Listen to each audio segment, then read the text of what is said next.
Okay, so you didn't. Nobody else in the clan wanted to be the third wheel this week. I didn't ask. I mean, it's just gonna be me. Yeah, that's all right, isn't it? And even though you got the hotness, right? But I mean, it's I You and I can have some decent conversations without the third wheel. Yeah, but he's a phenomenal enabler, right? He's like our little. He's like the gel that keeps us all together. Well, I mean, He's like the peanut butter. Peanut butter. What do you use that peanut butter keeps together? I'm confused. Well, you guys have peanut butter and jelly in a sandwich, so Yeah. one of us is the sandwich, one of us is peanut butter, one of us is jelly, and you put us all together, and we taste Like, nice. you know what? You're probably right, but We've now lost respawn. Welcome to Two Titans and a Hunter, a Destiny 2 podcast, a show where we discuss tips, tricks and tools to help all Guardians succeed and enjoy playing more. What makes us different? Well, we're not streamers or YouTubers, we just have a passion for Destiny and are dedicated to keeping Guardians informed and up to date with all the latest Destiny 2 news, information and opinions. We encourage your questions and feedback, and you can contact us either by email, twotitansandahunter@hotmail.com, or on Twitter at 2titans_hunter. Now, on with the show. You got your notes? I got some notes. That's good. That's a good start for the week. Seeing as that you're the main guy for the week. You're doing all the note reading. Am I now? Wow, it says there Respawn's news roundup because you haven't come up with another name for it yet. I did come up with another name. Last time we were talking, and you're like, "Is this really the best time to do that?" I thought it was a pretty good name. But you haven't come up with something else. What else have you come up with? I didn't think I needed to. I thought it was good enough. No, you wanted something that wanted something that's going to rhyme. Yeah, that's true. I guess I'll have to actually think about it, I suppose. So you join us this week. We are one member down as Peroty is off spending time with family. Indeed. In this time of need. Yes. Yes. Hmm. So let's have a moment of silence for Peroty. Great, that's long enough. Now, welcome to the show. Welcome to the show.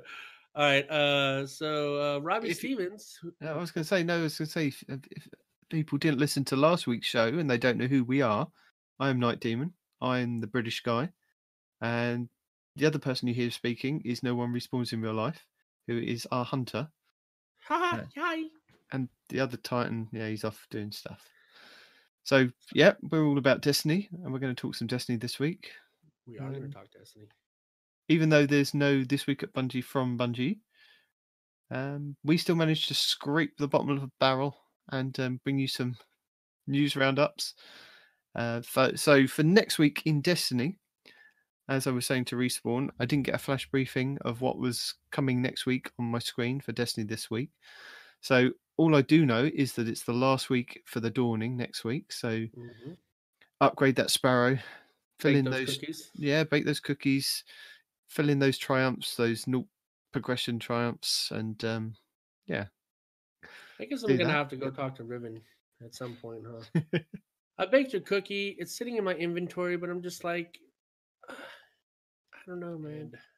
I guess I got to go to the wall, do the wish thing that everybody's been doing, to go talk to Riven, and you gotta like talk to not Riven, but like a snow visage, globe. like a statue. It's a little snow globe. And what about Callus? How do you talk to Callus on the Leviathan? That's the visage. You just go to the tribute hall. Oh, well, you did the tribute hall. Okay. Yeah. Cool. So if you're lost with that, you don't actually have to go and speak to Callus. You don't have to go through a whole entire raid. Just go to the tribute hall and give him. Is it fried ring donut things? I can't remember the name of what they are at the moment. I can't remember. Yeah. So also next week we've got the Devil's Ruin exotic sidearm quest, which is going live on Reset. I'm guessing go to Saint 14 on Reset, and he'll give you a quest to start doing stuff for the sidearm. I mean, I'm wondering if this sidearm is why Saint 14 is the strongest Titan, man. I mean, he's got a sidearm that's got a fusion rifle on the bottom barrel. I mean, come on now, he's holding out on us. So like, oh yeah, by the way, look what I got. It's like, whoa, no, hey, yo, come here, let me take a look at that. What you got right there? Saying that, I got to the point in the season pass where I started unlocking the ornaments for the armor, and I was quite impressed because I was playing on my warlock at the time that you can unlock like a Saint 14 style helmet that looks like the exotic helmet for the Titans. It's got that little purple bit, like Saint 14 Spartan headpiece kind of thing. Yeah, looks pretty cool. It does look pretty cool. And then I think you can do one for the hunter as well, so you can all look like Saint 14. No, ouch, no. My hunter already looks enough like a Titan that I had to change her arm piece so that she'd stop wearing shoulder pads. So I think I'm okay. Not looking even more like a Titan. And yes, it is a her, for those that just wondered why I said that. So that's enough of us talking about our stuff about Destiny. Should we get into some... That's enough about us talking about Destiny. Okay, bye! No! That's enough of us talking what we're doing. People aren't here to listen to what we're doing in Destiny. They're here to hear... That's exactly No, they're why not. Here. They go to other podcasts to listen to how other people play it. They come to us for news and information and banter and people making fun of each opinions, other. Yeah. Not well thought out insults. Stuff like that, yeah. So have you come up with a new name for your news roundup this week? Dude, you asked me to do that like 4 minutes ago. No, I don't have a new name for it. No, it wasn't 4 minutes ago. It was in the last podcast. No, I didn't. And I left it in the last podcast to remind you that you're going to do it this time. Speaking of doing things this time, last time you edited out my shout out to... Oh my God. I don't have to edit anything out now. You're just editing yourself. Oh man, it's been a long day. Just go through the list of people that you think that you may have had to have shout out to. Go on. No. There's only the one because nobody ever talks to me. Well, just go down the list. Annihilator.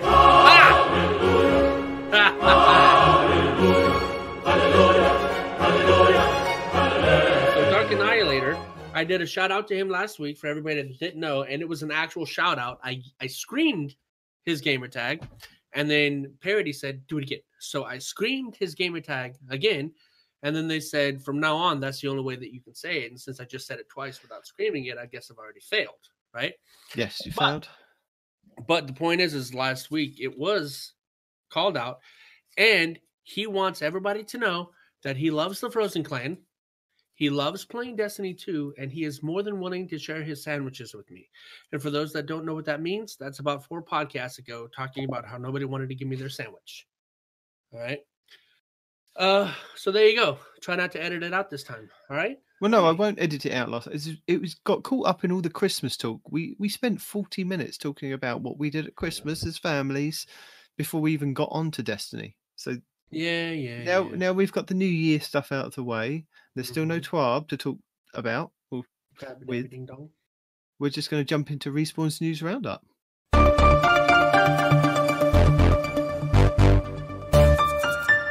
Respawn's news roundup is a thing now.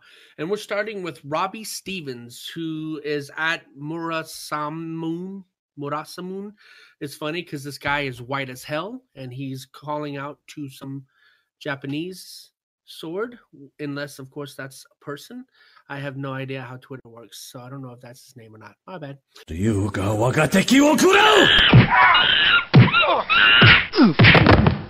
So in the new year, with new exotics and a few surprises right around the corner, Season of Dawn is ushering #Destiny 2 into 2020. Cosmo said, imagine if you could farm every armor piece, Black Armory, Seasonal, Dreaming City, Planetary, etc., with a small chance of this armor having good stats. This change would make every armor set relevant. By the way, I just want to point out how he said a small chance of it having good stats. So for Destiny, that's like 0.00000000001% chance. Anyway, this is currently true. All gear does have a chance to roll with high stats. Aha! See? It all has a chance, but none of it does. See? Right there. Look, see if you read ahead. I knew it. Check it out. There's a rare chance that you could get some 60-plus stat armor from Titan. Some activities could have a higher chance of getting good stats. I know it's repetitive, but it's like another subtopic, so it's not me. It's written here. Cool. No. This is also true with the Raid and IB gear. Iron Banner, sorry. It's weighted towards giving out higher stats, but does have a chance to give low stats.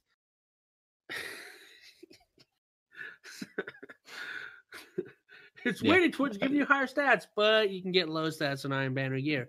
You're still going to get low stats no matter what, basically. I know, man. The Pinnacle, you know what, Bungie, you need to... I don't know. Because they reach out to YouTubers, right? So they're getting feedback from actual YouTubers.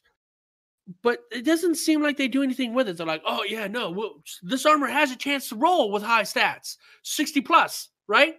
But you have a better chance of getting struck by lightning, just so you know. It's like, then what is the point, Bungie? Honestly. It's like, just... Anyway. I know what you mean. It makes no sense in going and doing Pinnacle stuff. Like the Raid is only once a week that you can get those drops on that character. The one chance. So why are those not all high stats? But, you know, you still got to roll the dice on what stats you're going to get those in. Or Iron Banner.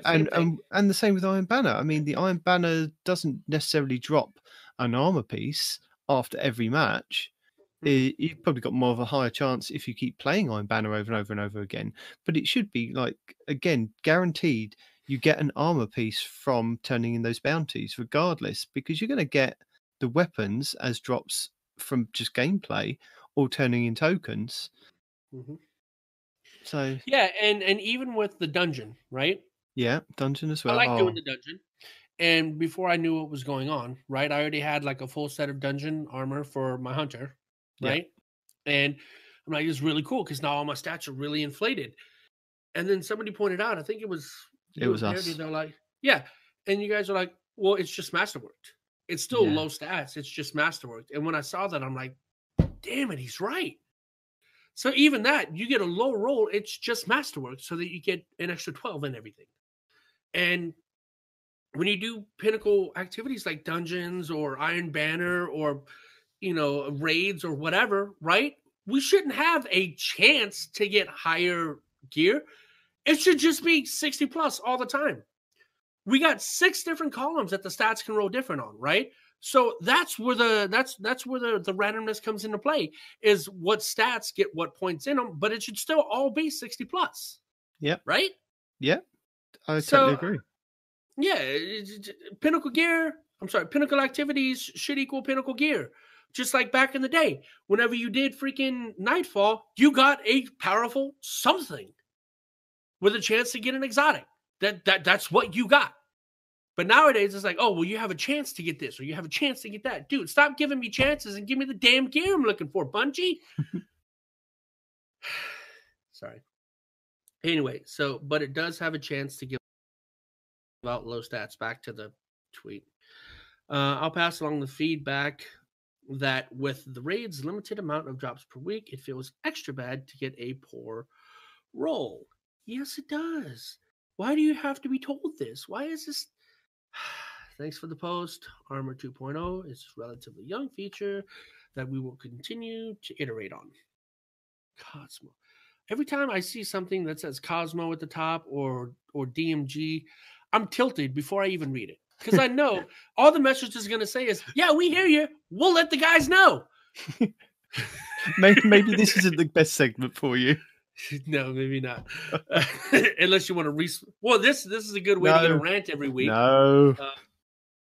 Anyway, so they didn't have any change planned for making Solstice armors non-reclaimable from Banshee.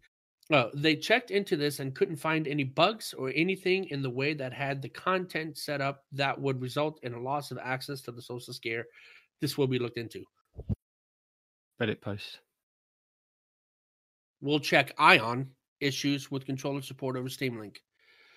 Is this a misprint or is Ion like a thing that has to do with Steam? I don't know. I'm guessing we'll check on issues with controller support over Steam Link. They're investigating Gamut Quest Green with Envy being bugged. Yes, apparently it's extremely bugged. You can only get to a certain point and can't progress any further. It's quite a bad one. Which one is Green with Envy? I think it's the one where you get the shaders and the banner. Fair enough. They're passing all the Iron Banner feedback to the devs, especially about the rocket launcher step not being fun and causing friction in matches. Reddit links to 1, 2, and 3 for that one. Symmetry, full auto stopping firing randomly is a known issue, and they're working on a fix. It just came out. How do you I thought that was me. I thought I wasn't pushing the button enough. Obviously not. I don't use Symmetry. I mean, I got it. It's a cool gun in concept, and I like what you can do with it. But I think there are so many other things to put in the exotic slot, so I just whatever. So I didn't know about this bug being a thing. On EXP sources feedback. Thanks for collecting feedback on this thread on bounties and XP sources. We'll share your thoughts with the team on how you would like these systems to improve in the future. So far, the main points I'm seeing are making activities reward more XP. Doi. Bounties should be able to pick up in orbit or in one location. Doi. Increase the amount of bounties you can carry. Doi! Normally it's doi. Doi. Let me know what other main points you would like us to pass along. Thanks. About the bounties, right? My son fell victim to this too, right? Because he saw you can have like 63 of these or whatever. He's like, but how come I can only hold 12 and won't let me get another? It's like the thing is it shares it with your quest. You don't get 63 bounty slots. You get 63 slots, period. Total. Yeah. So it's like, Bungie, look, dudes, I used to be a programmer, right? Granted, it was like 6 years ago, but still the basics are the way that they are. It's not hard to increase inventory space. All it does is take up RAM on a server. That's all it does. Yeah, but you're talking about RAM on a server for every single player. And it's minuscule RAM, dude. It's not like heaps and heaps of it. Yeah, you might have to add a few more terabytes of RAM to all of your server farm. So what? If it makes the players happy, you're increasing your financial gain because they'll play your game more. They'll be more willing to spend money on a game that they enjoy. Guess what? They'll come back and participate in playing other things. So many people I'm hearing lately don't even have the latest DLC. Sorry, don't even we'll go what? to do activities. Don't even have the latest DLCs. Oh, okay. Yeah, we'll go to do an activity and somebody's name is blinking. I'm like, you don't have the DLC. He goes, why bother? That kind of stuff is what could be changed if you just made some quality of life changes, Bungie. Like, damn. It's not hard. Sorry. Okay. But the bounties, if you can do Eververse from space in one spot, you should be able to just look at that same spot. And one tab can be Vanguard, one tab can be Crucible, one tab can be Amanda Holiday, one tab can be whatever, right? You should be able to do that in space too. Not a big deal. Yeah, like very similar like we had in Destiny 1 where we had the bounty board. Maybe if you had something like that as a tab that you could just collect bounties from, but there was still a reason to go to the tower to turn in engrams, to go and buy stuff, to get boons and things like that. So there is still a reason, you don't want to kind of lock the tower out completely. Why not? Why have a tower? Exactly. The only reason we have a tower is to go back there to turn stuff in, right? I mean, it was nostalgic to see the tower back the first time we came in. It's like, oh, we got the tower back, woo! But I hate having to be forced to go to a place to do these things. If I can transmat a sparrow out of my... I should be able to pick up a bounty and turn it in from space. Right? Yeah. I don't care about the tower. I don't care about the tower being there. I don't care about any of that stuff. If I want to go to the tower, it's because I want to go to the tower to pick up a bounty or whatever. I have Look, that option if the to tower do so. wasn't I don't want to have to there, be forced to go there. if the tower wasn't there, you wouldn't be able to run around in all those little hidey spots trying to find a bow, and then run back to another NPC to find a key that he doesn't have a key for, to then go off and shoot people, to then come back and generate a key. But see, Why don't you that's just the shoot the lock? Shoot the lock and open the cabinet. That's all I'm saying. You're right. But no, activities like that is fine. Yeah, it forces people to come to the tower. But here's another thing. When you load Destiny, instead of loading them in space, load them into the tower. Load them into a tower. Because that's another thing, right? You start off in space. Now I have to go to the tower to get all my daily bounties and this and that and the other, right? So if I have to go to the tower to get my daily bounties, at least for right now anyway, why do we spawn in space when we turn the game on? Why don't they just put us all in the tower and then we go from there? I don't know. I don't work at Bungie. I can't answer that. Right. Well, that's another suggestion, Bungie. There you If go. you're not going to fix that about the whole giving us a tab for all the bounties, at least let us spawn in the tower when the game starts. That at least is some time-saving steps right there. Okay. If you're going to increase XP gains from activity, did I read that already? No, you haven't. But who's that says that? Is that? It looks like Aquatico. Yeah, I think that's why I put it on there, because he wasn't named in any of the stuff. But I thought it'd be interesting. And let me increase the size. Yeah, it's Aquatico. Okay. If you're going to increase XP gains from activities, please have the foresight to implement a more anti-AFK measure first. I can foresee playlist activities becoming a nightmare if they become the most efficient source of XP. Overwatch has a system where you have to deal damage within 2 minutes to prevent being kicked. A system like this would go a long way in preventing AFKers in Destiny. Cosmo replied, "Yep, always good to consider AFK protection. Thanks." Basically, it's just Cosmo saying, "I'll let them know." Alex, Cosmo, can you give any update on any new PvP modes other than the same toxic Iron Banner? Cosmo replies, hold on, I haven't read it yet. How much you want to bet he's going to imply something that says, A, we know about it, or B, we're working on it? Ready?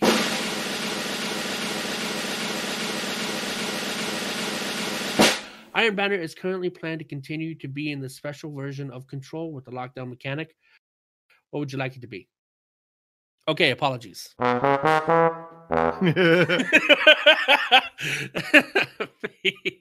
Feedback about Season Pass has been heard. That's not Cosmo, though, is it? Damn it. Okay, this is our second stab at the reward structure of the pass, and we're definitely looking to continue. Feedback about Season Pass has been heard. This is our second stab at the reward structure of the pass, and we are definitely looking to continue to improve it season over season. Feel free to add any suggestions on what things you would like to see as rewards in the pass and what you don't want to see. Reddit link. Eververse icon flashing is currently planned to be fixed in the next update. Why do you have to wait till an update to fix? I'm not only getting the Eververse icon flashing, but I keep getting new quests keep flashing up on my screen every couple of seconds. Have you got that on the left of your screen? I do not. No, but what happened to me is I was playing Crucible. We went to orbit, and even though we're already in orbit, it kept flashing on the bottom of my screen a banner that says going to orbit 00, going to orbit 00, going to orbit 00, right? So you know when somebody takes you to orbit and you got that countdown thing? Yeah. It's that, but it just says 00 every couple of seconds. Yeah. So that happened to me. Okay. DMG. Next TWAB will be 1/9/2020. As the Cross. Is there a TWAB today? Apparently he's a little dry on content. Yeah. Sure. Sold code? So SOULD code. It's one word. However you pronounce your name. You need to put like one of those things like a dictionary has right underneath your name so people know how to say it. Just saying. Solid code? Dungeons. No, it's not solid code. It's like soul, SOUL. Sold code? Sold code? Sold decode? I don't know. All dungeons should drop pinnacle rewards. Yes. Agreed. I think Shattered and Heroic Dungeons should drop pinnacles too. Agreed. Edit. Thanks. This turned out to be a decent conversation. I didn't see you coming. DMG replies, seeing this feedback for both dungeons and other raids. Any other activities you feel need some pinnacle love? How about every freaking activity? Yeah, but yeah, we just discussed that, didn't we? 5 minutes ago. Why must I repeat all 5 waves in Altar of Sorrows, but can repeat waves 6 and 7 only for EP? That's a good question. I can't see your name. I'd give you a call out, but I can't see your name. Oh, there it is. Typical engineered. I like it. Very good question. This is Damage replying. Very good question. I'll shoot this off to the team and see if it could be a future quality of life change. Can't make a promise as they're juggling a few things in flight, but your feedback will be heard. We'll see. That does get a bit. You feel really tilted, don't you? You get to that last boss wave, and you don't kill him, and then it's right back to you're like, oh no. But doesn't it have something to do with the more people that get sacrificed during the wave, the less time you have for the boss overall? Yeah. So if you're working on with the small team of people, what I don't understand is you can get all the way to that last boss with about 4 or 5 people. You don't necessarily need the vast amounts. But when you get to that boss and he sends those large ones down to the blights, it's like they take so much killing. I mean, you could be fully spec'd out to take them out. Like, you could have the infinite super for the Titan, you can have the infinite super for the Warlock, and you still banging your head against a brick wall, taking just one of them down, let alone 4 of them, and they're all just like on a constant charge. There's no stopping. They don't try and fight you. They're just like, I'm going to run to that blight, and that's it. So yeah, and it is definitely something that should be addressed. But at the same time, like, okay, so if the whole activity depends on how many creatures have been sacrificed up to the boss phase, right? Yeah. Let's say you had a lot of sacrifices because your team messed up, or you didn't have enough, or whatever. You'd be in a perpetual cycle of only having like 30 seconds to kill the boss if you didn't start over from the beginning. Yeah, so but there are ways that you can just kill the minor ads, can't you? That are around the boss that spawn that would then negate some of those sacrifices. But you need a couple of good players that are keeping their eye on those little ads and not just the big ones. Right. Yeah. That's what I do whenever I go into that activity and I'm not on like a hunter or whatever. I would be on my warlock and I do the infinite void super middle tree. Yeah. And I just, void pop all the smaller ads to keep that timer going. But, that's me. Feedback that schematic requirements for weekly weapon frames should be removed, and that refurbished Black Armory weapons should be more accessible and has been forwarded to the team. Reddit. I don't know what they're talking about, but that sounds good to me. Right? When you're playing the Black Armory and you have to go and do the kills before you can then go and do the Black Armory. Sure, I think they're just asking for that bit to be removed. You just pick up the bounty, you go play the Black Armory, and you get the weapon from that. The same way that you do with the Sundial, you just pick up the bounty, or you pick at the end, kind of thing. Yeah, I mean that would be great. Yeah, you could just get the weapon from 801 because she's got the frame now. Well, no, you need the forge, right? So if they're going to change anything, but that's what they're saying. Just where you have to go away and you have to get like 30 kills with a pulse rifle to kills and just pick up the thing. Yeah, the just immediately. Go to the forge, and complete a full. That. Yeah. Yes, that would be so much better. Especially since I'm trying to farm that auto rifle. Okay. Yeah. I had a really good PvE and a PvP roll, and then I think it was Astacross showed me the value of criminy, the shield disorient, I think, on it. Yeah. Yeah. So now I'm trying to grind one for a good roll with shield disorient on it. So yeah, anyway. Feedback comment about torch hammer one hit killing players in Gamut can be found here. So is this the throwing hammer on the Titan? I'm guessing so.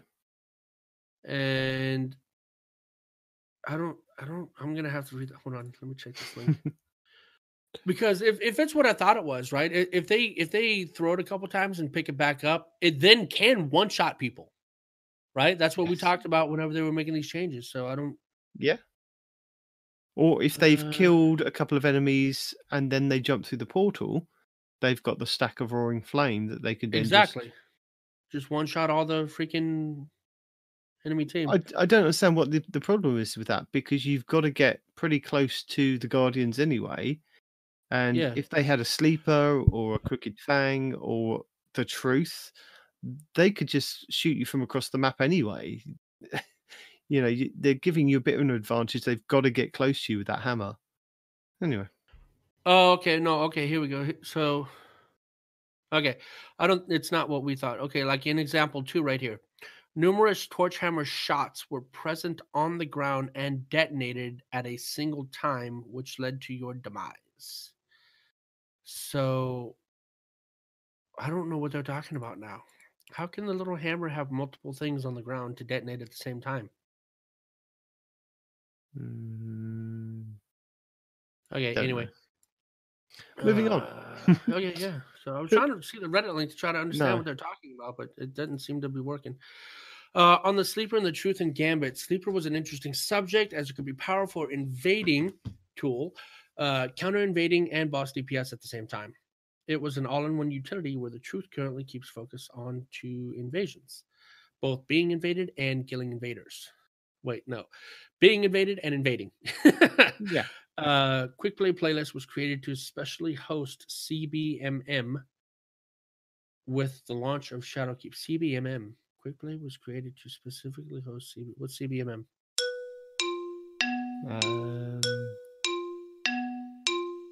Control? Okay.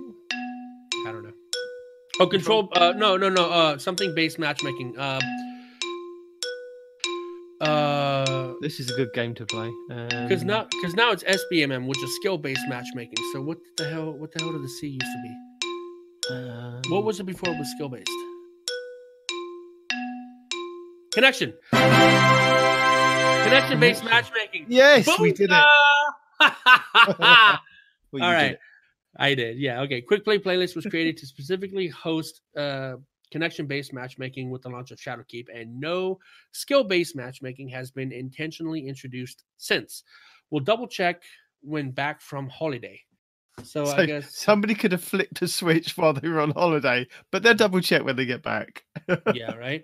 And I'm just pointing out that this is what I was talking about when it was Imtashed talking.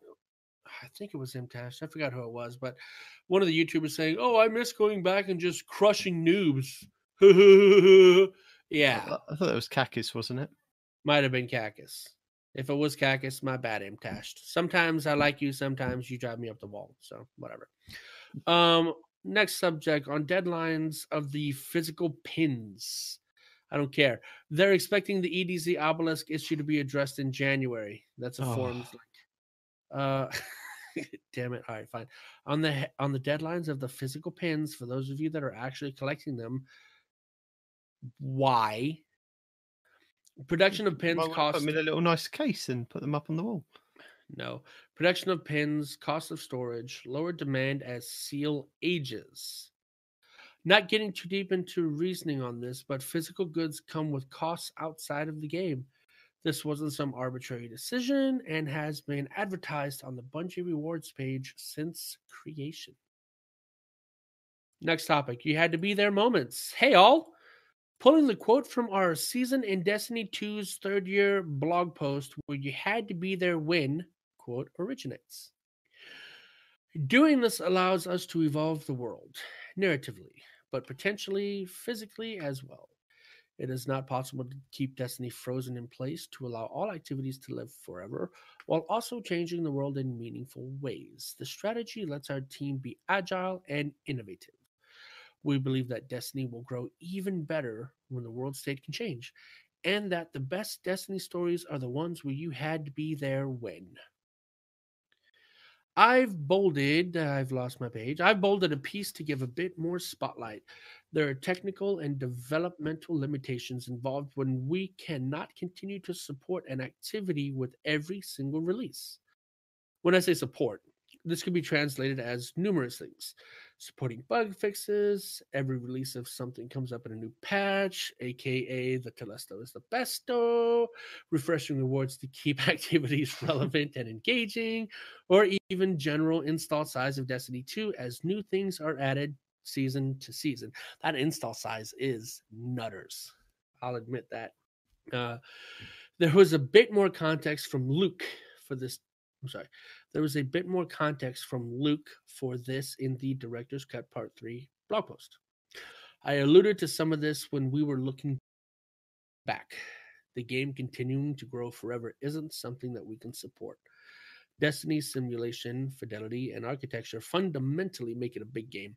I've seen a lot of Game X does it, why can't Destiny comments, but the reference games and ours have very different technical profiles.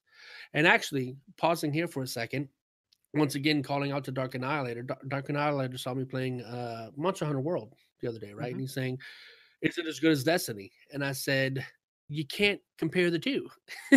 You know, they're two completely different games. You know, it's not a first-person shooter. It's a go out hunt monsters kind of game. They're two completely different skill sets, two completely different mindsets, two completely different games. You can't compare one to the other. Do I think it's worth getting? This is all redacted. Yeah, I'm just saying. No talk about any other games. Redacted.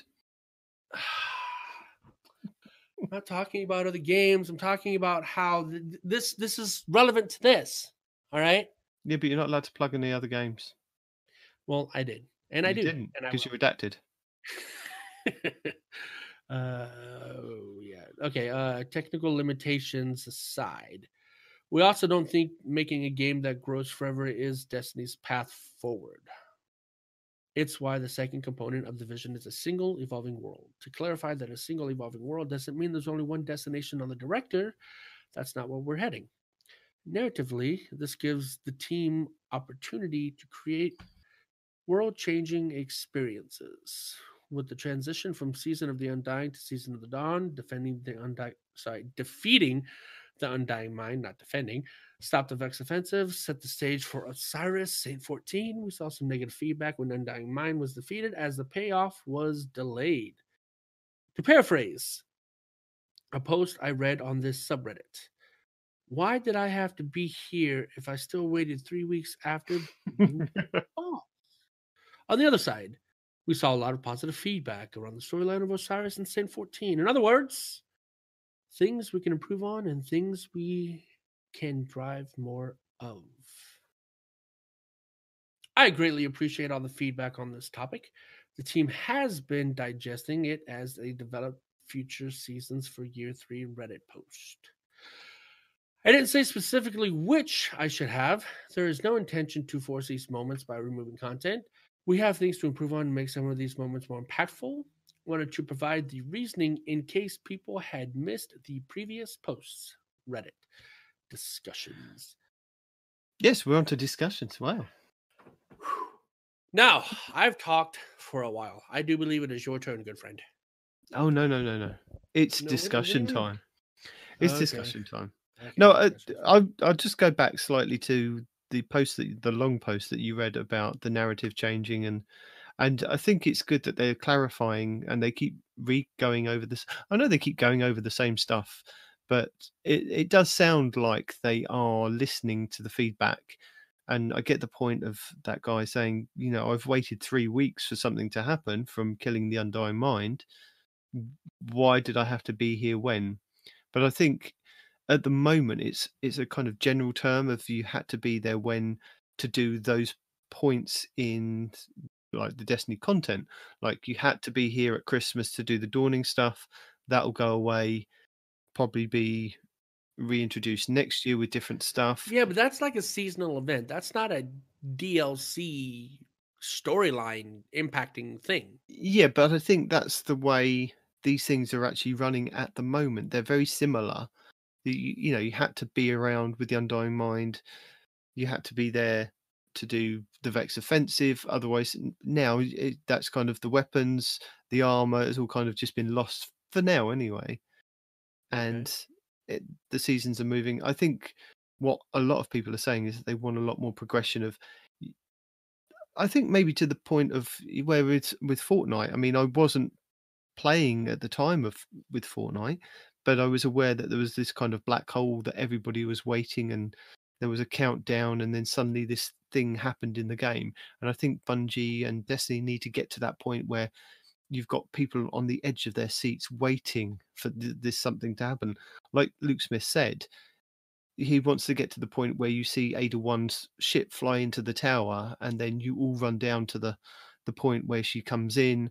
You all crowd round her. She tells you a story, blah blah blah, and then it moves on. But you had to be at a tower at that specific time and location, or within like that hour that happened. And I Yeah, like think, MMORPGs, like Guild Wars and whatnot, like that. You go to the yeah, tower to see the creature that's visiting the tower at a certain time of day. Yeah, I got you. yeah, and I think that's where they're kind of evolving to, but they've still got to kind of get there. So it's interesting that they're going to keep bringing this back up and readdressing it. See, I mean, you want to talk about continuing storylines, and you had to be there when. What the hell is the deal with Aldrin, man? Come on, he needs to be. Yeah, They need to hurry up and make him the new freaking Hunter Vanguard. yeah, but you've got to wait for that, haven't you? You've got to Or wait. at least do his storyline, right? Obviously, he's not going to just be the Hunter Vanguard with Yeah, what but he did.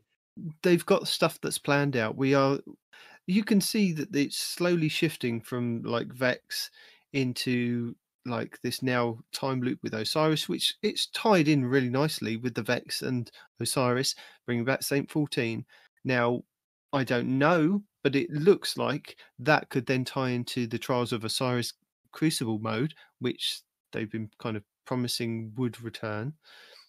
So, but I don't know whether it feels right or the right time to bring it back next season. It could be. I mean, I was checking on my app the other day. It's like 68 days left of this season, so that's a good still amount of time to kind of develop what they have been through what they've learned in Crucible Labs to maybe bring it back. And again, who's to say that they don't bring Trials of Osiris back and then they still spend time refining it over and over again just so that it's back and people are enjoying it.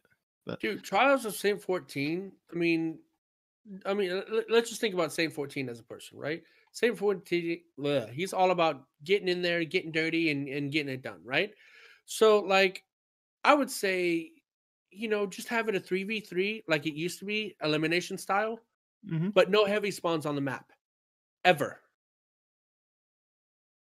Well, that's something that they've probably looked into with the elimination game modes that they've been working on with Crucible Labs and having people play and get feedback from.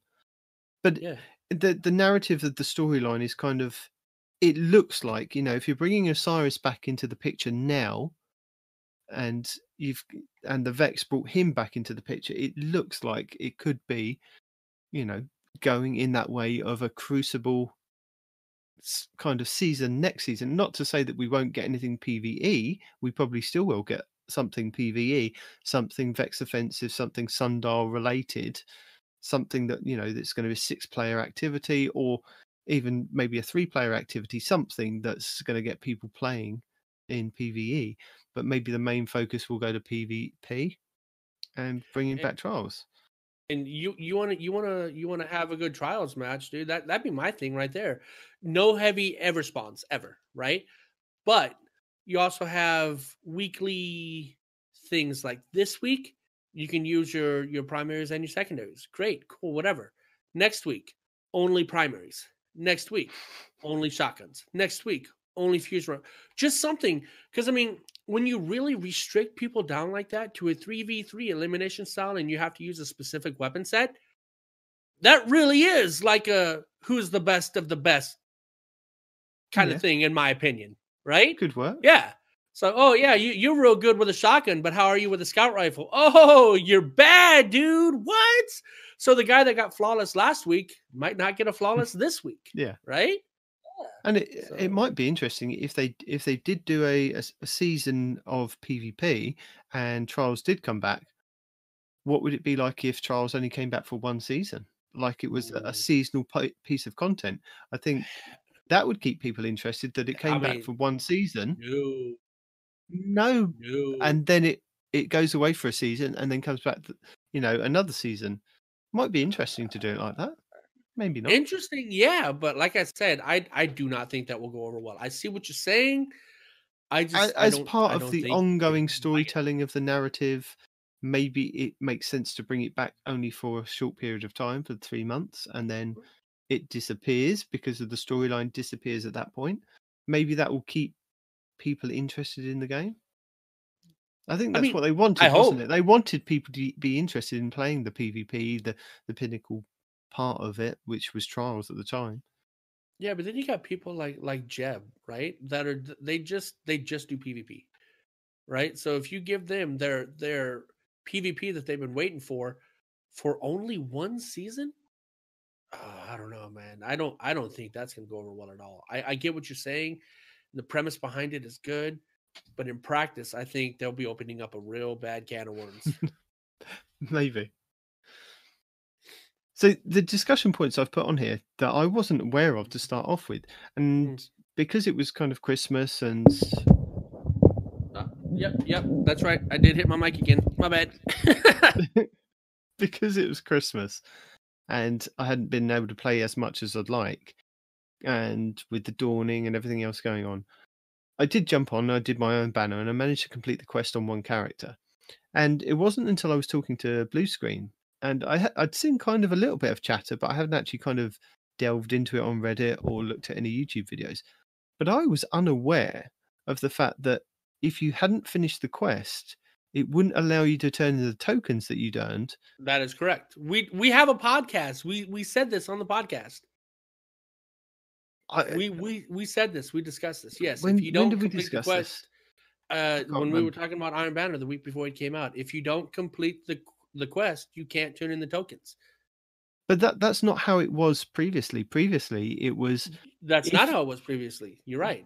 Previously, it was if you didn't complete the quest, you could turn in the tokens and only get weapons to drop, which is what I thought was a really good idea, because a lot of people were using the fact if they completed it on one character and then they just got tokens after tokens after tokens and then just didn't click that button to complete the quest step to then get the armor to drop, you could just perpetually get weapons over and over and over again, which gave you a chance at getting a really good roll on the Swarm of the Raven, which was the grenade launcher, which is what everyone wants with the spike grenades on.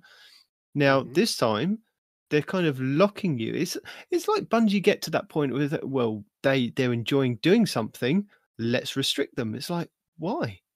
Why are you restricting? Anytime we have fun or anytime we do something we enjoy, they take it away. I mean, I apologize for anybody that's new, but there was a point in Destiny where we had faction rallies. And in these faction rallies, you had to go off and do these certain objectives to earn tokens over and over again for your faction. And you chose a faction and you earned these tokens. And a lot of people were going into lost sectors, shooting some boxes, jumping out of lost sectors, going back in, shooting boxes, and you were getting masses and masses of tokens. You could turn them in for weapons and armor, and it was boring, but there were so many guides on it. There were so many people doing it.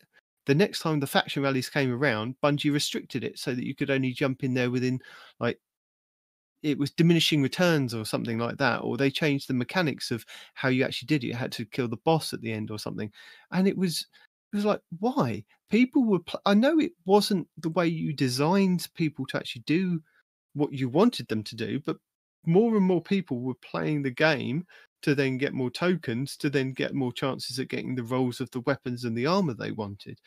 And it seems like, look, somebody at Bungie went, well, we don't want them to grind out for these tokens and then just turn in their tokens over and over again to get the best rolls of the weapons, because they might just leave Iron Banner. Oh, no.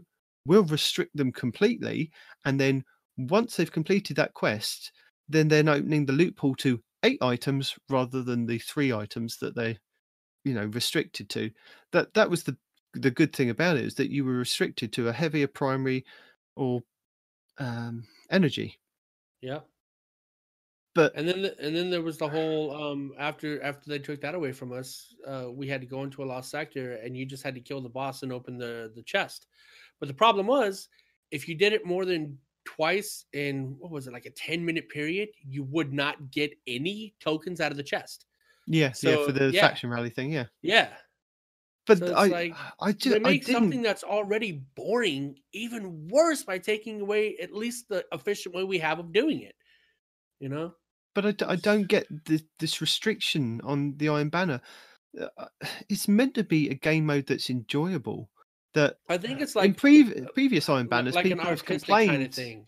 You know, like an artist is, their picture is supposed to be viewed in X number way or whatever. No, it actually means this if you look at it from this angle or what, I don't know, right? Some artistic thing. And programmers can get uppity about that too. Like, no, it's supposed to work like this, right?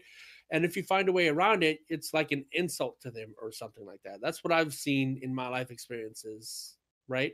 So that's the only kind of excuse I could give for why they're heavily not redacting but restricting us from doing the things the way that we found that they didn't intend for. It was like, no, it's not supposed to be done like this. It's supposed to be done like this. Like the 9-year-old who's changing the rules of Monopoly as it's going or whatever. No, it's supposed to be played like this, Mom. These are my rules, Mom.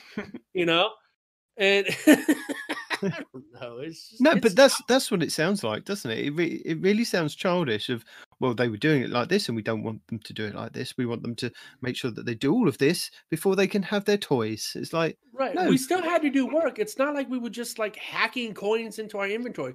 We had to go out there. We had to shoot the boxes. We had to waste the time to do it. We had to go out there. We had to kill the bosses and open the chest. We had to waste the time to do it.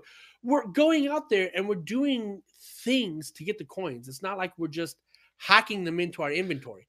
So why you got to be jerks about it? And it's the same with the tokens to get the rolls on the weapons. We know from playing the game the amount of times that we played the game that, and we spoke about it earlier in the podcast, with the amount of chances that you've got on getting that higher stat gear are very low compared to getting a higher stat gear. And then once you've got that higher stat gear, you need to get the right burn, you need to get the right stats in the right columns for what you want. Yeah, hey, guess what? You've got a warlock that has a piece of pinnacle armor for mobility. Congratulations. It's like, what? But I'm a warlock. Why do I have mobility? Because can. That's why. And I know people were frustrated with the last part of the step with getting the 10 rocket launcher kills. That was the game just shut down. Everybody watched heavy until it popped up, and then it was a war over heavy. Yeah, I had to finish that. I had an hour left to play. I put on a Wardcliff coil. I put on a shotgun and a bubble titan. I had to get it done. I'm sorry. I needed to get done. I wanted to complete the quest on at least one character this time round. Right. So yeah, I completed that quest, and because I knew I wanted to go to the tower and I wanted to test with completing it without completing it. I was like, this isn't right, kind of thing. But yeah, it's childish. The way you're right, it is 100% childish, and they should just, I understand that you want us to do X, right? I get that, but what if we don't enjoy X and we're doing X just because you told us that we have to do it to get Y weapon? I'm doing it, but I'm doing it in the way that I find most efficient so that I don't have to come back and do this repeatedly because I don't enjoy doing it. You're making this game that I play for fun not fun. And why don't I get an Iron Banner award after winning a match? Why am I getting blue items? Why is it not a guaranteed thing that everybody in the team gets something from Iron Banner if you win? More emphasis on the winning would then get people to want to actually play the objectives. Yeah. No, but at the moment, people are going in there and just doing the objectives for their quest, like you were saying, the grenade or the rocket launchers. And that's it. They're camping the heavy. They're not playing the spawn points. They're not playing the game mode. This is what I don't understand. That the quests take you out of actually playing Iron Banner as Iron Banner. Hold on. What if? All right, check it out. What if, let's say, you kill 2 people with a rocket launcher in a game? You lose. You get 2 kills towards your progression. You win. You get 4 kills towards your progression, or 3. Maybe it doesn't have to be necessarily. No. I think the step should be you play matches, you capture points, and you kill people. And you could start off with capture 10 points, capture 20 points, But you 30 don't have to points. kill people. Like they, You have yes, to kill them with a rocket launcher.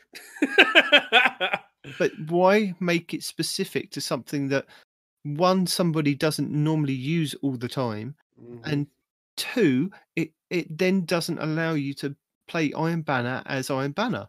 If I Well, want to play Iron Banner, I want to have my best loadout. I want to have the guns I am comfortable using, and the ones that I think that I can do well with. I don't want to have to go, I've got to take a scout rifle for a short range map. I've got a shotgun. I want to take a sidearm. Why am I, using rocket launchers when everybody's camping heavy? It doesn't make sense of restricting this pinnacle reward gameplay down to you've got to follow this. Devil's advocate for a second. The reason they do that is to get people out of their comfort zone, right? Hey, this guy only ever uses a hand cannon and a shotgun, right?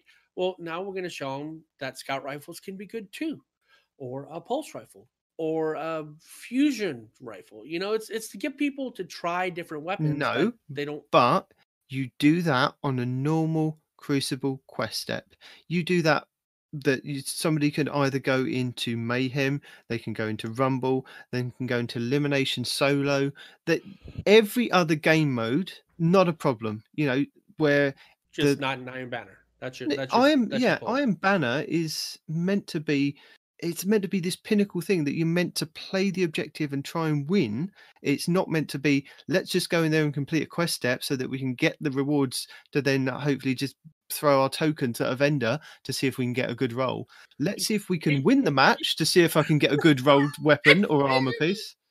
No, you just gave me a visual of somebody physically throwing their tokens at Sonic. Just be like, give me a weapon! Just pulling it out of their pockets and slinging it at his face. This isn't right. Give me another one.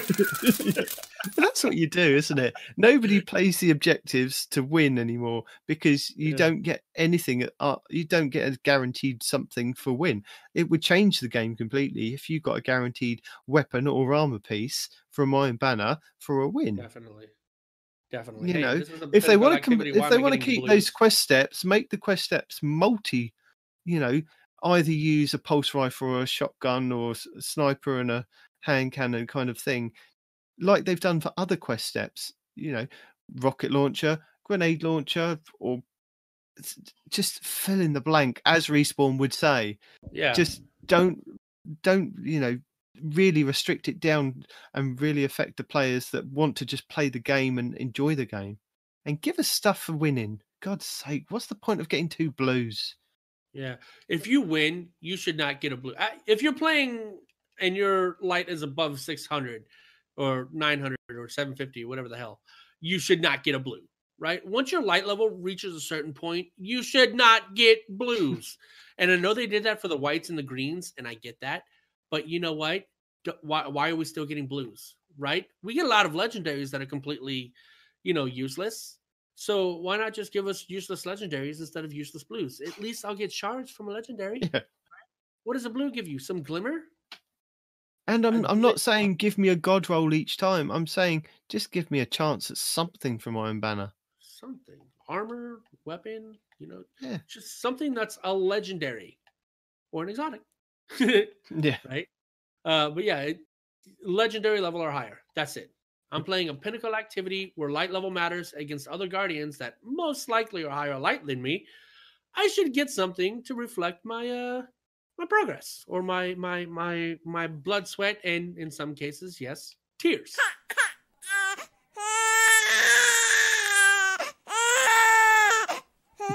Yeah. Stupid Bungie and the stupid greediness. Talking of stupid Bungie, this EDZ obelisk. Oh my god. The amount of times that I hung around that thing. I was on Reddit, I was on forums, I was on just anything that would give me some kind of help or hint to see if I could activate that damn thing, because although yes, last week I said I spent 45 minutes in a nightfall and I managed to actually click the button and get to it, and I picked up one of the bounties so that I could link it to the tower. I completely forgot the fact of I had to turn in all my fractaline to then level it up to level 11. Oh, Christ. So I then spent the whole of must have been Thursday trying to get the damn thing to work. So I did all my bounties on the EDZ. I was running backwards and forwards to the damn thing, and it was just I got to the point where I just kept zoning into the same thing. And any time that I saw the same name person, I was like, nope, zone back in, zone back in. I just kept zoning back in over the top of it. And there was a really good point. I got to it. I clicked the button and started leveling it up, and then all of a sudden it stopped. And I was like, where's the leveling up button gone? I can select frames. I can select those other thingies at the bottom with the mods next to them. So it broke in a new way? What? It broke. What it sounds like is I was reading one post on a website that basically said you have to be in a zone where everybody else has activated the obelisk for you to actually activate the obelisk, other than kind of messing about with dates and times, which is quite hard on an Xbox to do. So you can do it on PC with changing your date and your time and then zoning in and being the only person there to activate it. But if you're on console and you're zoning in on top of other people, it looks like everybody in that instance has to have activated that obelisk at some point for you to gain access to that obelisk at some point, or you're there by yourself. So yeah, somebody else must have zoned into it that hadn't activated it and knocked my my thing off. I then spent another 10 minutes rezoning into it to actually get back to it to then finally level it up, and I bought all the stuff and I was like, that's it. Thank God it's now linked. I don't have to do anything else to it. But the frustration of something like this, and I know they're on holiday, and I know that you can't really complain, but I'm gonna, because the amount of time that I know needed, you can't, but I'm gonna. The time that I needed to get on there, because I wanted to get a specific weapon frame from it, and I had to get to it to upgrade it. I had to get to it to start off with to link it. Right. And it was just so frustrating, and I totally feel for anybody else that's in that situation. It's just I had really limited amount of time that I could play over this holiday. So the time that I was trying to do bounties and just kind of stick on the EDZ so that I could then keep going back to it. But I was banging my head against a brick wall most of the time. All I was doing is if it wasn't active when I would go in, I literally went to the next zone over, not across the planet, just literally the next zone, and rode my Sparrow back, and it was fine. Yeah, no, it wasn't working for me, and I know for a lot of people it hasn't been working for either. Wow. But you'd think that something like this that is integral to the part of the story, they'd be fixing quickly. They'd be it'd be something that would be fixed quickly. Yeah, I mean, they send leave out a hot patch. Put your teams on top of this, man. What are you doing? I know you got other things to work on, but this is literally game breaking. You break you disable a weapon, that's game breaking, but you won't fix an obelisk, that's game breaking. Get out of here, man. Yeah, sometimes the decisions in the mind boggles, and they say that the fix is coming in January. But that again is, if there is a fix coming, do they know it's actually going to fix it? Or is it we're just saying that there's a fix coming in January? And January at the moment is still quite a long month. We still got 30, 29, 28 31. Days, whatever. 31. Yeah. Oh, left. Oh. You know what I mean. Oh, that's been like in the month. It's like, no. There's still 20 plus days. There's at least 3-4 weeks left of January. Oh yeah. And I know that it'll be fixed. It'll be fixed when the next season starts. Yeah. It'll be fixed before February, so that you've got a whole month to kind of do it before the new season starts. But yeah, goodness. It's a thing, man. I mean, like you're saying, they just the decisions they're making are pretty poor decisions, and I think whomever's in charge, I should probably know this considering how we have a podcast and we say these dudes' names all the time, but whomever's in charge of making these final decisions needs to be It's addressed. Deej. It's always Deej. It's always Deej. Yeah, Yes. Deej, you need to be addressed, homie. All right, and by addressed, I mean somebody needs to slap the. Somebody needs to physically correct you in your decision-making skills. Okay? I know you can't, but yeah, just as gamers, as players of your game, it is truly frustrating. And I know I can go off and do other things in the game, but that's not what I wanted to do. I wanted to By get my very obelisk up and definition, running. the game is supposed to be fun. And Hmm. when we come across these things, your game is not fun. You want people to play. You want people to keep coming back. You want people to spread the word. You want people to do all these things to make you money. Ultimately, that's what this is about. It's about people liking your game so you can have money. Well, dude, help us out here. When you see a problem, take away from the rest of your team. Say, hey, Bob, Joe, Billy, Jane, and Susan, you need to fix this now, right? Make a team to address the issue and get it done. I mean, come on, dude. If it's broken, you know that's not how it's supposed to be. Put a team on it. That way the game can go back to being fun. Because it's a game. We come play Destiny because it's fun, or because we're masochists, or both, whatever, right? To each their own. So let us do this in a way that we enjoy it. And stop restricting us when we find something cool that's in the game. You know? Hey, I'm still a little sore about it, but when you had the Hunters with the 1-2 punch and the freaking Liar's handshake, why'd you disable it? More importantly, why'd you give it to the freaking Titans and make it 100 times more powerful? What the hell? And then why'd you take it from them while we're on the subject, right? Why'd you take it from the Titans once you gave it to them? Whatever. I am what I am. I am become complaint. I think, yeah, this end of the show is turning into our rants. But they do need to be addressed. These things need to be said. People out there feel this way. Bungie needs to hear it. I mean, they're too busy. I mean, I wonder if they put as much effort into fixing the game as they do into reading blogs and Reddits and tweets. I know that. I wonder how much I better know the there's game would only be. so much that the community managers can do. They can go through and listen. They can get feedback on all these different things, but it's the speed at how these things are actually tackled, isn't it? Yeah. Oh, it'll be fixed eventually. It's like, what? Why? Why eventually? Do it now. Put a team on it. Put a person on it. So the last thing that I thought we could have a little chat about is the season rewards. There was a post on Reddit by Curious. I think it's Curious. Things that shouldn't be in the season pass. 1,400 glimmer. Something we get from literally everything else we do in the game. Why is this a level up reward? Right. 25 shards. Good amount of shards, but this is one of the easiest currencies to obtain. Legendary engrams. Hold on. No, let me stop you there. As someone that until we had that farm to get legendary shards really easily, I was one of the people suffering from legendary shard deficiency. So back then, I would have enjoyed 25 shards. Now, okay, maybe not so much because I have 2,000 shards. New players, I can understand that maybe that this helps them, getting glimmer and getting shards.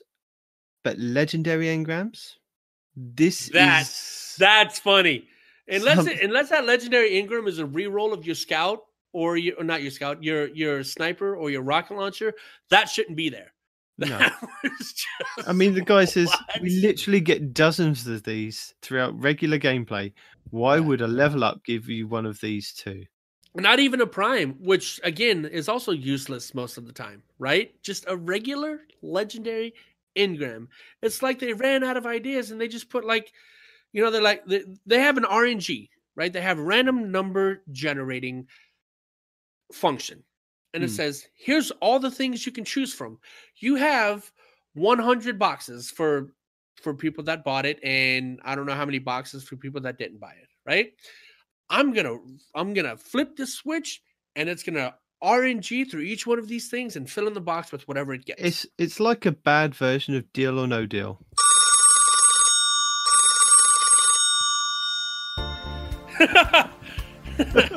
You know it is. Oh, we'll have box. You know, 1, in every 10, game, 8. in every game outside of Destiny, when you level up, you're leveling up to something that is better than what you left, right? In every single game, Destiny, are you hearing me? In every single other game. Yeah, but they've already said other games cannot be, compared to ours. Ours is different. Oh yeah? Oh, okay. What about Guild Wars? Since you're trying to be an MMORPG. Still different. Okay. What about COD? That's Since different. you're trying to be a first-person shooter. Yeah. Still Guess different. what? In both of those Still games, every time you level up, you get something better, not worse. It's like, Raid banners. Look, we already get Glimmer and Shards for the pass. If we wanted raid banners, we'd buy these ourselves. This isn't With even the something with that is the an glimmer and the RNG shards. drops. With the glimmer and the shards Yeah. that we already don't want. Oh goodness. But we can all kind of agree on what we could all use more of is Ascendant Shards, because they're way too rare, especially for PvP players, which we pointed out several weeks back. Design now forces us to run 980 ordeals, which is more of the same old strikes. Enhancement prisons, same as above. Bright dust, basically enough said. Cosmetics. Last season we got ships. This season we get a ghost shell. That's all right. I like the ghost shell. I'm working towards. Too much to ask for a ship, sparrow, and shell all in the same pass? Question mark. Hold on. Preferably exotic, but if you give us a legendary, make sure it's 160. I swear to God. What, sparrow? Dude, yes. Right? Because, how long did I grind for the damn sparrow on the Dreaming City, and when I finally got it, it dropped at 150. I'm like, why? Just keep re-pulling it out of your collections. Sometimes it will drop at 160. But still, it shouldn't have dropped at 150. Yeah, it makes no sense. Why 150? And it doesn't give you kind of any other bonuses over a 160. It doesn't it's not like a Mario Kart version of you've got a slower sparrow, but you've got a faster boost, or you corner better. No, you're just a slower sparrow at 150. It's like that's it. Yeah. That is it. Oh. There's no getting around it. You're just a worse sparrow, right? Oh, but mine can. No, it can't. But what about no? But maybe it can. No. Whatever you're gonna say, no. So they also say more Eververse engrams, which is what we used to get before we had this new stuff, along with the current season only having old stuff and excessive amounts of repeat items. No reason not to give more of these to actually get things that we don't have. I agree. It's nice to kind of. I'm slowly getting some of the odd little bits that I missed out on playing from year dot of Destiny 2. So it's nice to suddenly go, oh, that's new in my collection, or it pops up and says that. So it's nice to see that they are slowly adding stuff into the Eververse loot pool on those engrams. And by the time we get to season, say, 12, 13, 14, and we'll be earning the stuff that we missed out on season 7, 8, 9, and I'll be going, I really wanted that there and then. You can make that even better, though, because you're on the right track. But let me say this, okay? What if there was complete repeat protection, right? Every time you got in the season pass, right? Say you got a sparrow, not necessarily a new one, doesn't have to be a new one, but you would get a sparrow or a ship or a ghost shell, but it is guaranteed to be one that you don't have yet from any season. Yeah, but I think that's what they're doing, but they're only doing it up to a certain period of time, and then they're moving on. Right now, any season. No, because then you could just farm those kind of things. I understand where they're going. You can't farm it if it's in your rewards, man. You can if you've bought a lot of the stuff. Like now, I'm getting. There was only one or two things that I was missing from this kind of loophole that they've allotted to these engrams. So now I've got those items because they came up first. I'm now just getting repeats of other stuff that I'd already had. So although it's nice to, I deleted that a long time ago. Oh yeah, I'll keep that one. But I can understand where they're doing a cutoff. So like I said, you're in season 13, 14, 15, further down the line, you'll be getting stuff that you missed out on season 7, 8, and 9 kind of thing. So that's nice, but it's a slow progression of getting to that point. I mean, another thing that they could We're add. also assuming the game's still going to be around for that long, assuming we're not going to have either Destiny 3 or Destiny's going to fail as a franchise because their devs can't fix problems as they arise. They can, but they're on holiday. Give them the benefit of the doubt this week. Only this time do they get that benefit of a doubt. All the other times that this happened throughout the course of the year, I'm giving them the benefit of the doubt. Benefit. I don't want people to work over Christmas. I'm not like a Scrooge. I just wanted them to know how much it affected me and my gameplay. I mean, you sound pretty British to be Scrooge. Please, sir, may I have some more? We're going Charles Dickens on this. Can I have some more exotics? Can I have some more? Please, sir, may I have some more anything? Anything? Yeah. Anything. Literally anything. May I get the obelisk on the EDZ to work? That's a good point, though. The fractaling. Yeah, if we're going to need fractaling, they should have given us fractaling instead of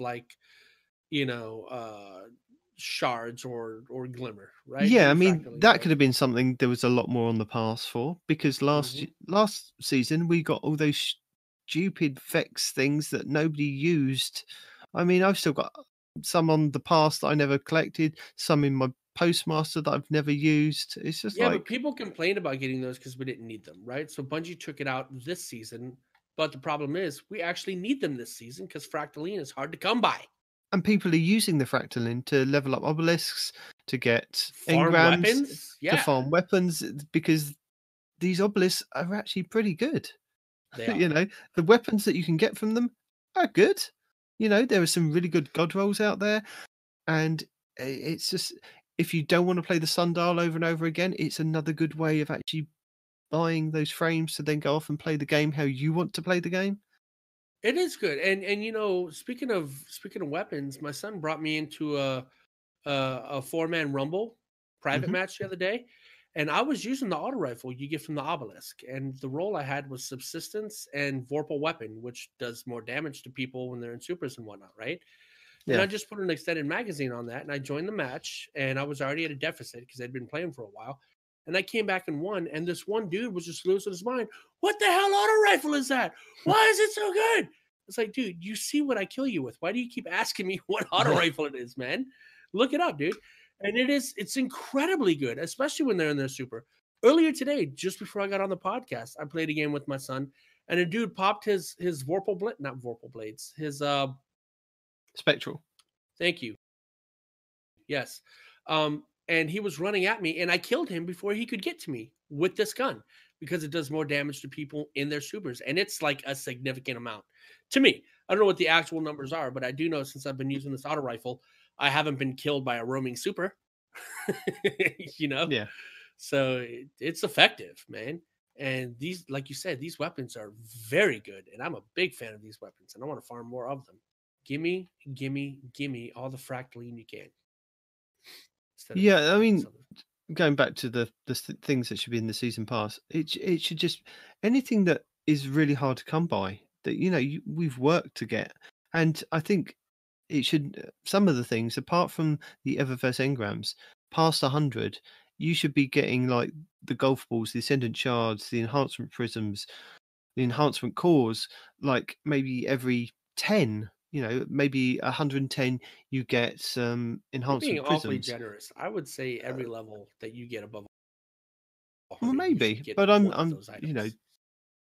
just saying, just for argument's sake, every 5 or 10 levels you get like ascendant shards and ascendant. It would give people more of a reason to push past the 100 and really push into leveling up past 10 levels, because there's there's the triumph, isn't there, that again, I had a look on the triumph page. It's also tied to these fractaline things that you can get, to level up the obelisks.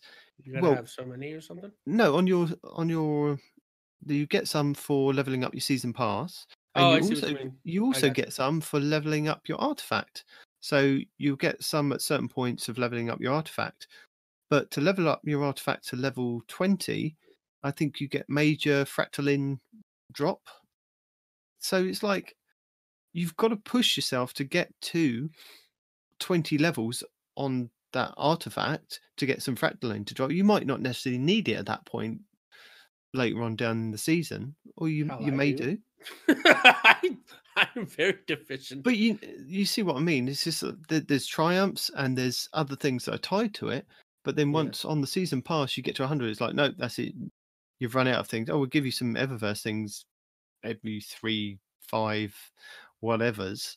There's, at that point, you've got people that want to play the game or want to push and, get into that end game part of building their characters and leveling up their weapons and masterworking everything. And I think if there was more things like that, especially now that they're changing the armor every season, so you have to have you have to have a different set of armor to do the raid. You have to have a different set every season. You have to have a different set for whatever, because it all changes, because the mods that you can slot in will only work in certain places. Like the Dreaming City armor will work for the raid, but you can't use those armor mods anywhere else. You've got the Callus armor set for the Leviathan that you can put the Callus mods in. But you've got to collect all these different sets, and I'm not going to go into it, but I'm just going to remind you, Bungie, more vault space, please. You keep giving us these new sets every month or every 3 months.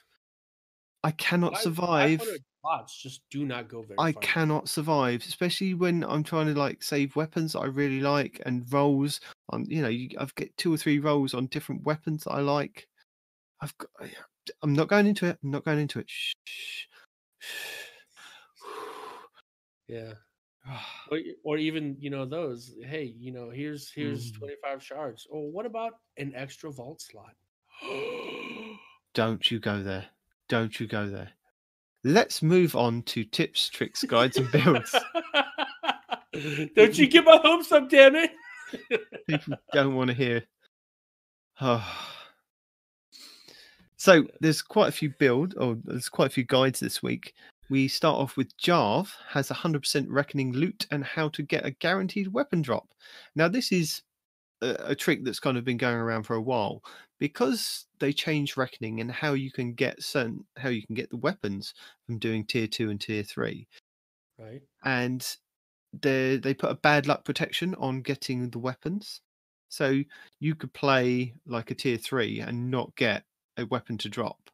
And this involves doing that, completing it, killing the boss, not getting a weapon to drop. So you get a bad luck protection.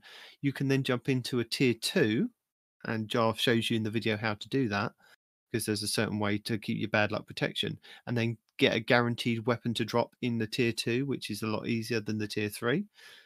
But also with that, you've got more of a chance. There's a smaller loot pool in the tier 2. You can get I'm not 100% sure. I got what I wanted. I stopped playing. No, I'm out of the loop for what it is each week. I believe it. Maybe this week at the moment we're in hand cannon, pulse rifle, submachine gun, and then the week that it's the 2 nights that you jump down into the kind of pit, it's the shotgun, the sidearm, and the sniper, maybe something like that. But then when you do a tier 3, it opens it up with there's the grenade launcher and the sword that you can also get in alternate weeks. So it kind of, on the tier 2, the loot pool is smaller, but you can get more of a chance of getting some weapons. Whereas if you're doing it tier 3 over and over again, I'm not saying you can't do tier 3 over and over again, because you might want to get those specific weapons. But Jarv, better ways to spend your time. Yeah, Jarv has a video on how to basically do that, especially if you're new to Destiny and you've come in at Christmas and you're a new player. This is something that's kind of been refined over the last couple of seasons. Also saying that, Jarv has a Mindbender's shotgun farm. So this is one of the best PvP shotguns in the game. I dare say that it is the best PvP shotgun in the game. The best PvP, I believe, is a God Roll Badlanders. But yeah, it is a phenomenal shotgun. It is one of the best, yes. So if you're new to Destiny, and again, New Light, Christmas Guardian, this might be something that you want to check out because it is a really good shotgun.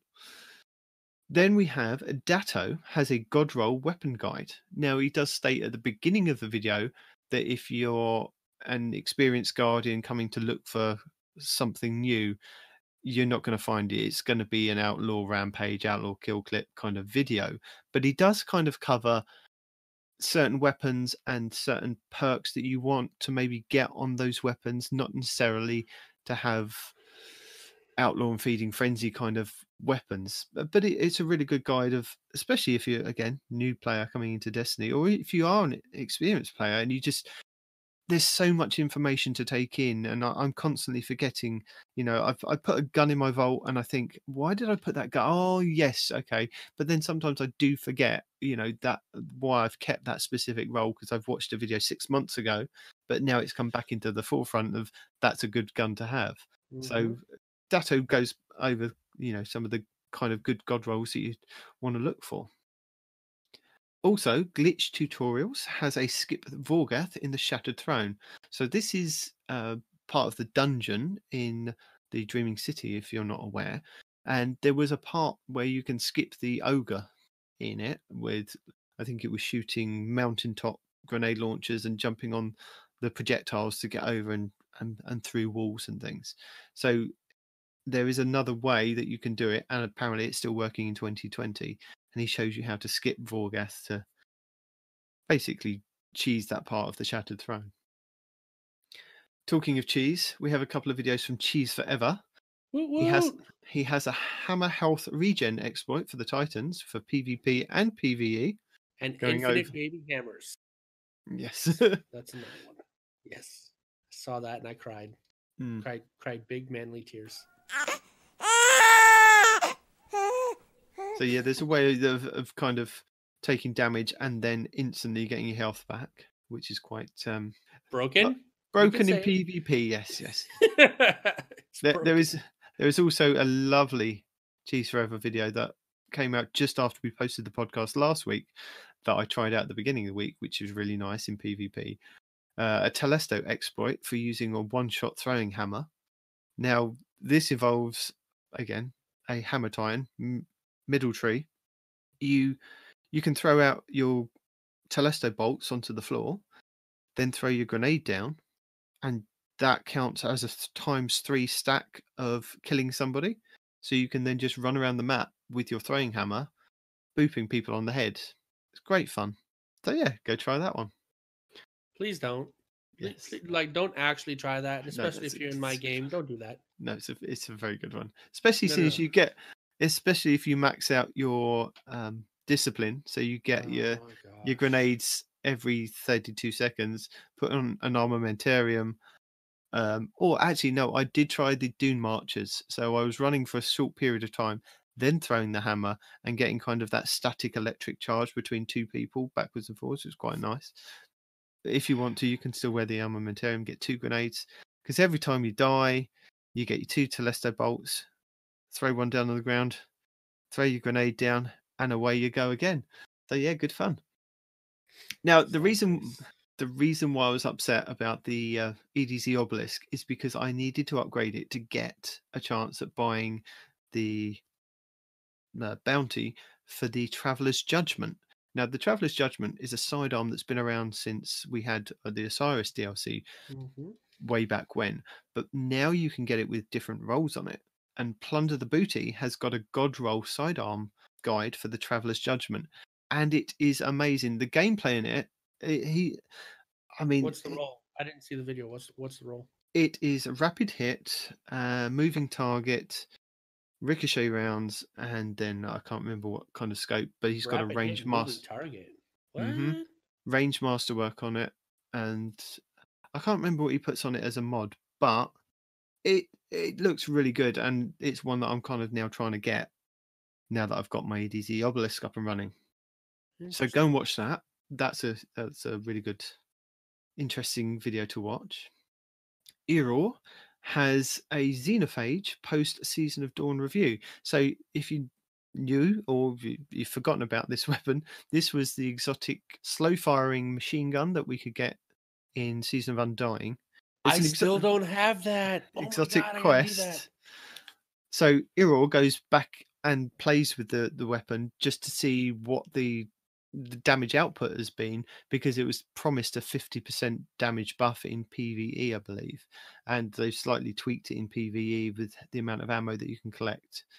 So he goes back and he shows you the damage numbers of before and after, and talks through that it's tuned to be into position of being a good weapon now. So it may be something that you want to look at using. So go and watch that. Also, talking of sidearms, because sidearms again are back in the meta for PvP anyway.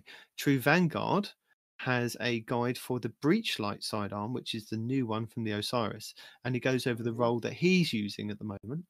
So that might be something again you might want to try out, Respawn, if you're looking for a sidearm. I have seen the sidearm. I have a few sidearms. I'm still trying to get the last hope with pull the trigger. Okay. Tap the trigger. Tap the trigger. Yeah. So then after I get that one, then I'll be looking for others. But yeah, continue. Go ahead. And then Fallout Plays has gone back and done another one of his in-depth looks at why does the Warlock melee suck. Really? Ooh, I like that. Clicked. It's been clicked. Clicking has happened. It basically shows you the melee range for Titans, Hunters, and Warlocks, and why the Warlock melee sucks as bad. So if you're new to Destiny or you've been playing it for a long time, you're wondering why the hell is this? Why is that Titan punching me faster? Why is that Hunter punching me faster? He shows you gameplay footage of like, these are the ranges of, this is the speed at what happens here. And it explains quite a lot of reasons why. The Warlocks do need a little bit of love in certain melees. So yeah, go watch that. Just not the handheld Supernova. I think they've got plenty of that. No, I think this is kind of just normal melee ranges. And I was unaware of, I mean, there's quite a big space between the two Guardians and where he melees. I mean, you see them edge ever so close together, but it's like a 2 or 3 meter range away from somebody that you see them suddenly fly in, punch, and like back away slightly. And I think this is a Titan punching somebody. No, this is the Warlock. Really? The Warlock moves in, punches, and then moves back quite a way. But if you look at the Hunter I found quite interesting, because the Hunter will go in a melee really quickly, but then literally be on top of that Guardian when they finish doing the melee, so they can melee again really quickly, which explains again a lot if you've got a lot of mobility on your Hunter, that you can melee twice really quickly. But again, it's a really interesting video to watch. And then I've got 3 Astrocross videos this week that I've picked out. 2 of them I recommend everybody just go and watch these, because they are really, really good. Now, the first one is maxing out all your stats possible? And it looks like it possibly could be. Now, there is a new mod that comes... No, wait, what? I saw the video. He maxes discipline. No, he maxes strength, mobility, and discipline. No, we're talking about mobility, recovery, and resilience. Recovery, that's what it is. Okay, yes. You're right. My bad. So, with the new armor that you can get from Season of Dawn, and a new mod, which I think is Powerful Friends, that's what it's called. So, there's a new mod that you can get that's available on Arc Armor Pieces. Yep. And it's called Powerful Friends. And you can stack these mods on all of your armor pieces. So this mod costs 4 energy, but what it does is it gives you plus 20 to mobility. So what you want to do is you want to look for the high roll stats inside the resilience and the recovery, but as long as you have at least 2, actually you only want 2 mobility on each piece of armor. He says it's very easy to get the plus 2 on the arc pieces, but then it's trying to get the others to be stacked in the right items. So you want like high, I think it was high recovery, because high resilience is a lot cheaper to put on as a separate mod, whereas recovery is a +4 mod, which explains quite a lot of in the next video that he does why you kind of maybe want to go more resilience and recovery. So you can add extra mods to it, but it is possible if you can get the right rolls of armor with these mods. You could get 100 on your mobility, resilience, and recovery. In the video, he can only get 2 of them up to 100, but it's going to be a hunt for some people if they want to kind of do it. And I think some people out there will probably do I this. sure hope so. It does look very, very interesting to do. I mean, a hunter with max mobility, resilience, and recovery that would be a complete nightmare. But again, watch the video. It's really, really interesting stuff. And the second video that ties in with his maxing stats video is why tier 10 isn't everything in Armor 2.0. And again, he breaks down everything kind of with what you want to need to know about going over a certain stat on your armor to then get a generation of like your grenades and your melees and your supers. And what was quite interesting is that he shows you on kind of graphs that he's got from, I think it's a Reddit post, and there's a link that he's got in his video description that you can then go and tweak and input your own armor stats and work out various different things with that. But again, he explains it in a lot more detail with this video. So going back to he's got these graphs that basically show you that most of the stats kind of plateau around 5 or 6. So that's like 60, 50, like in your stats. That the slight changes in some of them are very, you don't need to have like a tier 10 in, say, you're in intellect, if you're kind of maybe doing a tier 10 in your strength or your discipline, because you may have a build that you can get your grenade back faster, which then you can then spec out to throw more grenades, then that recharges your super faster than you could actually get in your intellect. And the same with the melees, really. I mean, we've highlighted a couple of builds recently, like with the hunters and with the warlocks and even the titans.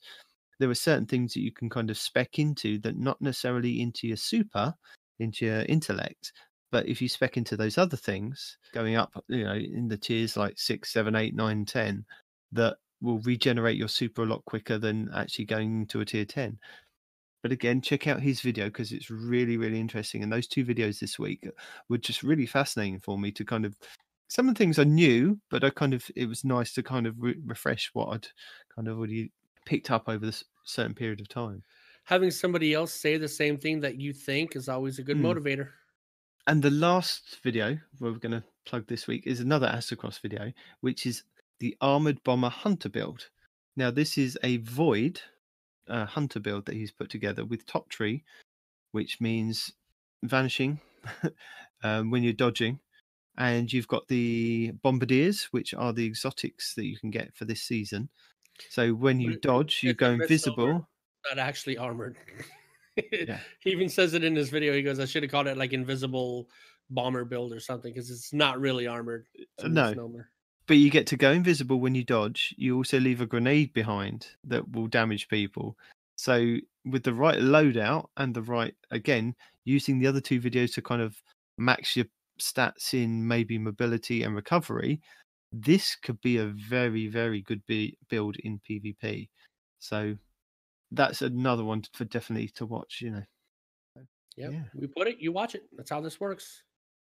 I can't believe we've nearly spoken for 2 hours. I can believe it. I'm very long-winded.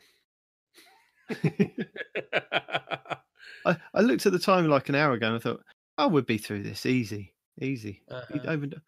Oh no! What now? I've just realised he's not here. One of us has got to do the outro. Oh God, we've got to fumble through this again.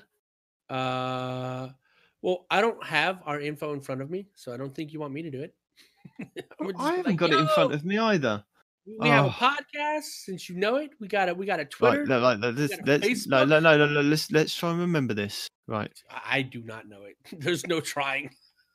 I just don't know it. Thank you for joining us. Your Titan has been Night Demon. Your Hunter is No One Respawns in Real Life. Oh yeah. You can follow the show on Facebook, on Twitter, Instagram. I post some cool little videos when the video art stuff when the podcast goes live, or if there's anything really, really interesting that I can't squeeze into the podcast in the meantime, or it's something really interesting that people need to know, I'll kind of post it. Otherwise, I won't kind of, I won't bother you with too many posts, basically. Why not? That's what it's there for. No, if they didn't like it, they wouldn't be reading it. People don't like to get spammed. Hey, nah, I love spam. So, you mean on the Twitter? Oh, I thought you could just. Okay, sorry. You can listen to us on all good podcasting download places. Where all fine podcasts are sold. That's it. We really suck at this. All fine podcasts are sold, as Peroty would say. Right. I should just drop in one that he's previously done, but I think you should. No. Yeah, no, you totally we can do this. So there's an email address which is 2 titans and a hunter @hotmail.com, or you can contact us on Twitter 2_titans. Is that it? Yeah. Did I not put the hunter on there? I can't remember now. I need to call the wife. Honey, what's my Twitter handle for the podcast? Right, Twitter @2titans_hunter. That's how it is. Oh, that shows you how many times I kind of tweet myself. Not at all. Yeah, definitely not. So yes, you can find us on Google Play, Apple Play, their mother podcast things that you're probably already listening to us on, unless you're actually watching the YouTube video that Peroty seems to put out a week after we actually record the podcast. No, sorry, Peroty. I know it's been Christmas. I'm just pulling your chain.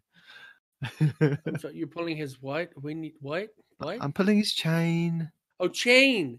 Yeah. That sounds way better than what I thought you said. Okay. Longest outro ever. No, but is that it? I can't think of it. We got the Twitter, we got the Facebook, we got the email, Google Play, Spotify, Apple Play. See, you do know some iTunes. of it. Don't pretend that you don't know now. I don't know what we're talking about. I'm just saying all the places that have podcasts.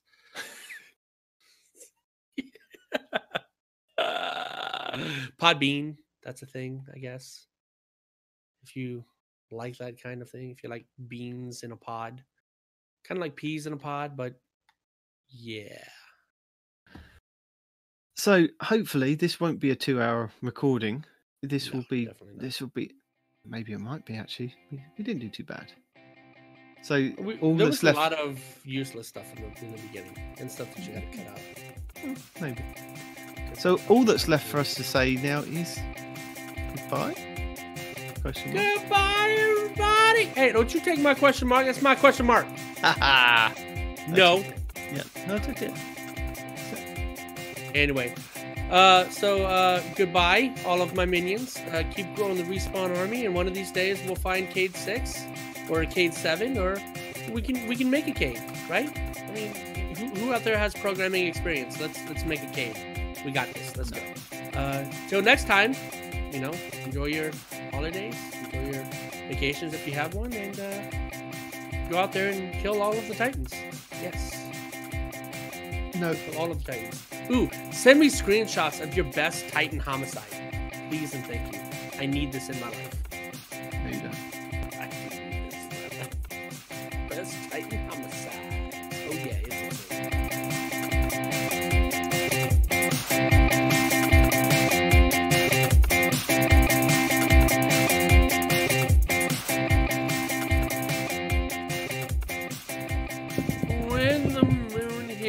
your ride like a big pizza pie. That's Night Demon. That's Night Demon.